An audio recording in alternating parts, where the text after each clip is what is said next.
90 দিনের এক শিশু আদালতে মা দাঁড়িয়ে বলছে এই সন্তানের সঙ্গে তার কোনো সম্পর্ক নেই। কি অবাক হচ্ছেন? অবাক হওয়ার মতোই কথা। আমি প্রথমে ঘটনাটা শুনে আমি অবাক হয়েছি, কিন্তু এই অবাকটা এখন কেন যেন আমার মনে হচ্ছে না।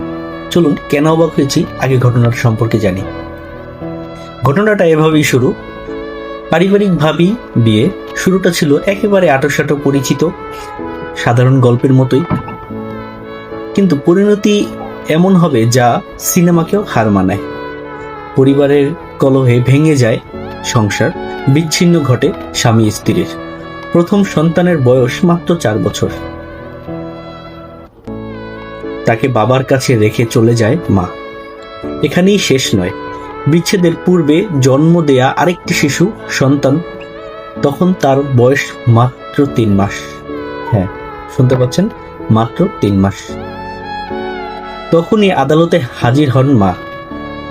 নিজের ভবিষ্যতের কথা চিন্তা করে সে 90 দিনের সন্তানকে কাছে রাখতে চান না তিনি।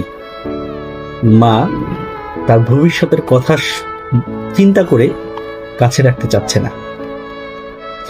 আদালতে বারবার তাকে অত্যন্ত 2 বছর পর্যন্ত রাখার অনুরোধ করলেও তার সোজাসাপটা উত্তর, এই সন্তানের বিষয়ে তিনি কিছুই জানেন না, তার একটা ভবিষ্যৎ আছে। অবাক লাগলেও সত্যি। এই দৃশ্যটা ময়মনসিংহ জেলার। মা ও বিচারকের কিছু কথা। মা, আমার সংসারে যখন আমি নাই, তো আমার বাচ্চা দিয়ে কি করব? এটা আপনি আমারে বুঝাইয়া কন। বিচারক, তাই বলে 3 মাসের সন্তানকে দিয়ে দিবেন? মা, দিয়ে দেব। বিচারক, 3 মাসের বাচ্চা উনি পালতে পারবে? মা, না পারলে আমার দেখার বিষয় না। বিচারক, এটা কোনো কথা হইল? আপনি অত্যন্ত 2 বছর পাইলা দেন। মা, না না না, 2 মাসও রাখতে পারবো না। আমার একটা ভবিষ্যৎ আছে। আমার সংসার যেহেতু আমার হাতে নাই, আমার তো ভবিষ্যতে আছে না। শেষমেশ স্পষ্ট ভাষায় জানিয়ে দিলেন তিনি, যুক্তি দেন। মায়ের বক্তব্য শুনে স্তব্ধ হয় পুরো আদালত। এই নারীর যুক্তি, তার ভবিষ্যতের জন্য এই সন্তানকে তিনি রাখতে পারবে না। এটা শুধু ময়মনসিংহের এক ঘটনা না, হয়তোবা আমাদের আশেপাশে হাজারো ঘটনা আছে এরকম হয়ে যাচ্ছে।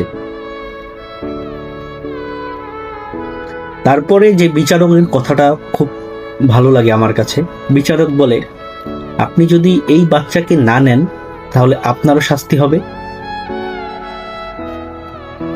এবং আইনের যত রকম শাস্তি আছে আপনাকে দেয়া হবে। তারপরে অনেক বুঝিয়ে সুঝিয়ে 2 বছর রাখার চেষ্টা করে, এবং স্বামী তার ভরণ পোষণের টাকা আরো বাড়িয়ে দিতে তাও সে ইচ্ছা পোষণ করে। এটা শুধু আমাদের দেশের একটা সাধারণ ঘটনা না, এটা সারা বাংলাদেশের একটা ঘটনা দিন দিন বাড়ছে। তারপরে সতর্ক হবেন যারা এরকম ঘটনার মধ্যে পড়েছেন। ধন্যবাদ।